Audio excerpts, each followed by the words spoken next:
What? Hey guys, welcome back to Feel the Flow. I'm Ethan. I'm here with Francesco. Welcome back to our Halloween special, and today we're going to be reviewing HELLRAISER 2022. Woo! Can't wait for Get this.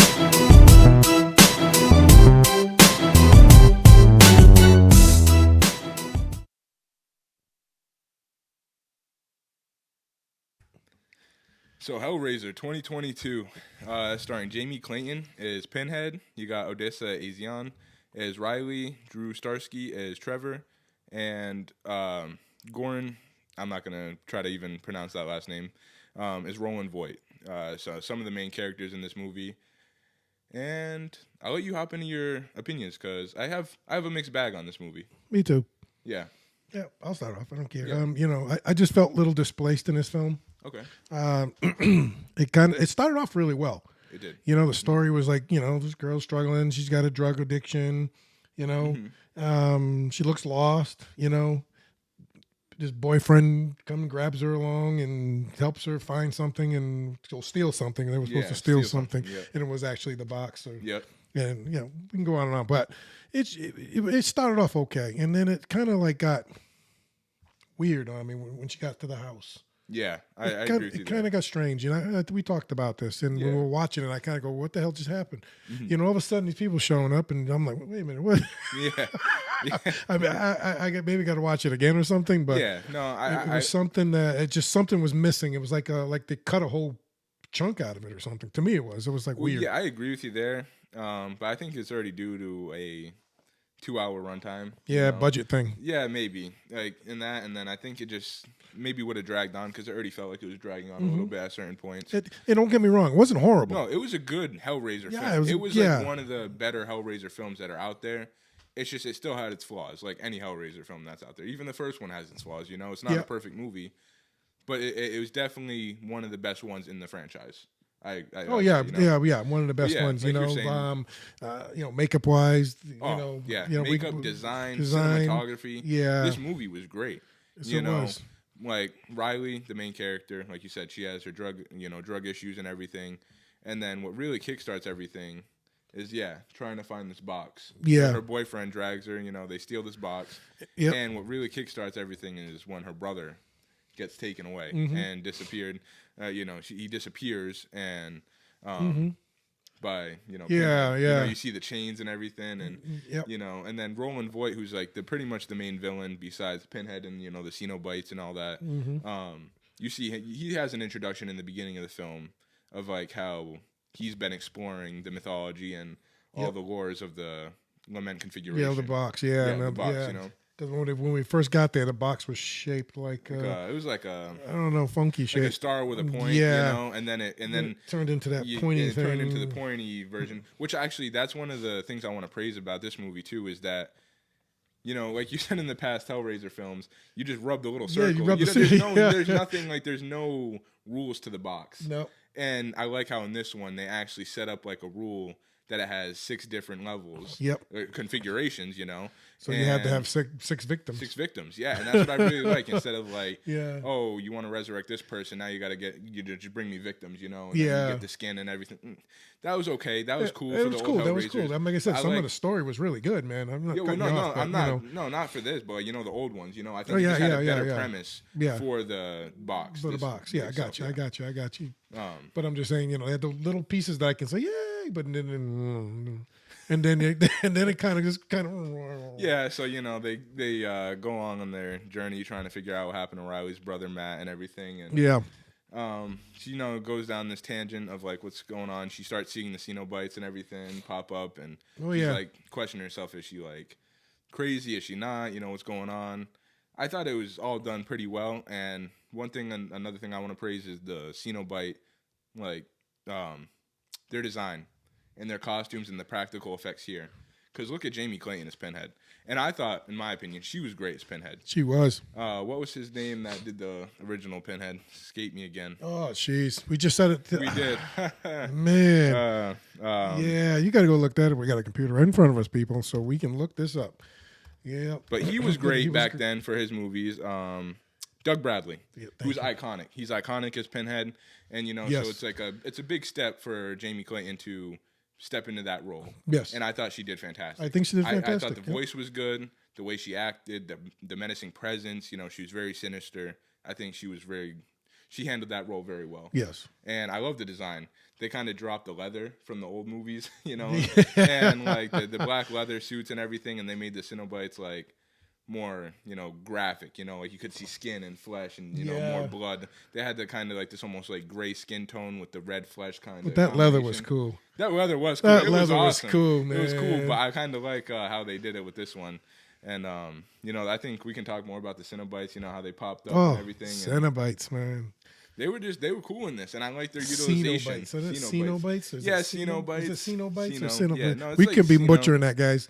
We could. It could. I mean, I think depending on your pronunciation. Yeah, we're from New England, so you know we. I say Cenobites. You know, like you know, it's like a Cinnabon. Yeah, which that's a joke we had watching the movie. Yeah. But you know, I agree with you as we get towards the further progression of like finding out the mysteries of this box and what's going on. You know, we led to found that Voight is still alive, and then know Riley, the main character, goes to the house, and like you said, there's a scene in there where some crazy stuff is happening, and then all of a sudden, like her boyfriend, and then everybody just shows up, like out of nowhere. Like the boyfriend knew like where she was going, but just to have the whole group show up, like it was the mystery game or something, it just kind of felt out of place. Yeah, like it's like it felt like a Scooby Doo thing. Like, the mystery game just popped up. That's funny because that's what I was kind of thinking. I was like, "What does this remind me of?" It did. It felt like a Scooby Doo. Yeah, like they all just showed up. Hey, what's going on? I'm like, what the heck? But and then it kind of escalates again where they're in the house and crazy stuff starts happening in the house too. Yeah, the house even moved around. The house moved around. It was like the box. It was like the lament configuration. Yeah, and it was great. That was cool. The visuals were really well done. The visuals were well done. You know, the cinematography. You know what? If you want to sit and this is Halloween, guys. This is a good Halloween movie. And this is a good just sit, get some popcorn. It is. And watch a good scary movie or a good horror, Yeah, good horror movie. Yeah, I mean that's great. It's not. I don't think it's going to become a cult classic. Not like the original. But it's I don't. It's enjoyable. Maybe the younger crowd will, because they don't remember they don't remember the old one. It was different times, But I'm always going to look at the original and go, whoa, and I can sit and eat popcorn and watch that original all day long, even though it looks grainy now and doesn't even look good no more. You know what I'm saying? Because they didn't have any. But sharp even the pictures practical in those effects days. in that, it was good. Yeah. Except like when they did the electric effects, Yeah. But I stopped watching it. I stopped watching that like after 1 and 2, and that was it. You know me, I don't do 2, 3, and 4 because I know they nosedive. Well, they ended up coming out with 10 of them, And then, but they had 10 of them. They had 10. this would make number 11 in the entry. Yeah, 10 people. Oh my God! That's what I'm talking about. And then they just get worse. Yeah, they don't get better. And I'm glad that Hulu is doing some things, like they're like they did with Prey, and now with this. They're just, remaking some stuff that and making it good. They are, yeah. And this not is way making better. it shitty, This is way better than any of the other sequels from Hellraiser. Yes, that's what I mean. Maybe like 1 and 2. It comes equal with 2, maybe not 1, but it's definitely top 3 of the Hellraiser. Yes, it'll fit into the Hellraiser. It's not by any means terrible, the first 2. So so that'll be like my third best film out of that. Yeah, I agree. So like I said, people after that. But Hulu's doing a really good job. I don't know how many projects they have left to do. I don't know what they're gonna do, but they have all of Fox now, and I think that's why they're kind of doing that too, is because Disney's kind of just saying these are adult properties. I don't know if we really want to show that on the big screen right now, especially because they haven't been doing well with like Predator and Hellraiser. So they're like, let's put them to Hulu, see how they do, and then if they blow up, maybe in a few years' time we'll start bringing them back to the big screen. Yeah, which I hope they do, because Prey and this should have been on a big screen. This would have been great to see on the big screen as well. This is definitely, they have some graphic, sinister scenes in there where it kind of can twist your stomach up, especially when they get in the house and the Cenobites start showing up more and you actually start seeing the deaths. Because in the beginning of the film, I feel that they cut away. Like you'll start seeing the reveal of the Cenobites and everything, and then like the torturing and stuff, and then all of a sudden they just like cut away, and then we go to the next scene. But then as we get later in the film, they start showing more and more and more, and I really like that. Like these Cenobites are just fantastic. Yeah, like look at these. Love them. Yep. But yeah, I get what you're saying. It started kind of getting it dragged a little bit for me in the end. Yeah, I think it was too long. That was the problem. I think so. I think there could have been definitely scenes cut out. It became a little confusing, especially like Roland Voigt after, and I don't know, like he just wanted. He got that thing stuck in him, I didn't get all that. That just, that was just kind of out there. It was just it overstayed its welcome. And what happens is you stop watching it and you just kind of like drift off looking to the sky like this because the dialogue gets kind of weird and it does. And they're talking and I'm like, okay, this. And then the Cenobites are surrounding. It's just like nothing's really happening. It's just kind of like so. I want to say one of the coolest deaths in this though, like was Nora when she they find this. Secret room when they go to see Riley and everything. And then we find out Roland Voight's Sorry, we don't have a picture of that right now. Yeah, and she goes in the secret room, and then Roland Voight, we find out, still alive. She, he stabs her. The blood gets on the lament configuration, and then starts transforming. And then if you get stabbed at that, pretty much the rule is you're going to die, pretty much. As soon as the lament configuration gets your blood, you're going to Pinhead and the Cenobites for torture, eternal torture. And she gets chained up by the legs, the arms, and she's just like, she starts praying, and then that's when I think Pinhead really shines. Yes, it's like you see her come out, and just she's like her line of dialogue, like who do you pray for? Like just her voice, everything was like executed great in that scene. Like everything with Pinhead, the Cenobites in the box worked really well. I think it just overstayed its welcome a little bit, dragged on some points, but it was a good film. It was good. Yeah, it was good. Yeah, it wasn't horrible. No. There's some parts in there scary. I just kind of went, I just thought it was a little too long. I thought it would have been a better film if they would have shortened it up a little bit. Yep. Like you said, it fits. It had its, like any other film, you can't get it perfect. Yeah, no. And it's a horror film. It is. It's not like an Oscar film. No. So, but I mean, if they keep on the route they're going, they could get to that point. An Oscar? I don't know. Maybe not for Hellraiser, but I'm just talking about horror films in general. I know. I was only playing, man. Better cinematography, better music. They're really stepping up the game. Maybe not an Oscar. That's a far stretch for horror movies, but they're getting better and better. And I think this has been a great year for horror movies. Yeah, it's been a really good year. I would put Prey in there too. I don't know if that's going to call that horror or sci-fi horror or. I'd call maybe like sci-fi horror. Yeah, sci-fi thriller horror. Sci-fi thriller maybe. Yeah, okay, whatever. I'd call that sci-fi thriller. Honestly, it'll scare some little kid. They're a little kid. I don't know. They don't know the difference between horror and. But even in this, there were some scenes in here where it's just kind of like twisted your stomach a little bit. The visuals. It's just definitely not. If you're expecting like full on like over the top gore and blood and classic Hellraiser, you're not gonna get that with this. Not like compared to the old ones where you got blood flying left and right and it's like way over the top. Yeah. But there's definitely graphic scenes in here that will satisfy you. Good old Clive. If you're like, Clive Barker. Yeah. Good old Clive, man. Clive was something else. Yeah, he was. Yep. But he was. He wrote this one, right? Did he write it? I think he Clive was. Alive? I don't know. Clive Barker. It's story by. So I don't know know a story by him. I don't think he's still alive. Is he? I don't know. Is he still Clive Barker? Yeah, maybe. I don't know.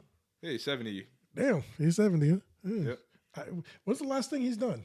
I don't want to know. I just. He's finishing the 4th volume in his epic fantasy novel series, The Books of Abarat. And the 2nd volume of Clive Barker's Next Testament, a comic he co-wrote with Miller, is due out in February. A new novel, The Scarlet Gospels. Okay. So he's just writing right now. So he's just writing right now, pretty much. Good for him. So I wouldn't be surprised if he did have some like handwriting on that and kind of maybe like supervising it and everything and like maybe add this or that So I'm sure he had some kind of play in this. I mean, it's his thing. Oh yeah, it's his thing. Yeah, of course he had a little say and say this is how it's done. I don't think he'd be disappointed how they did it. No. I think they did a good enough job to he'll be satisfied. Yeah. Because I think I mean, what did it get, like 69 on Rotten Tomatoes, which is actually pretty high for horror movies. Which is high, yeah. 72% of Google users, 56 on Metacritic, 6.2 on IMDb. Yeah, no, pretty normal. Yeah. Only people that liked it are the horror film people. Yeah, exactly. It has that, and Hellraiser is just one of those films where it has a certain following.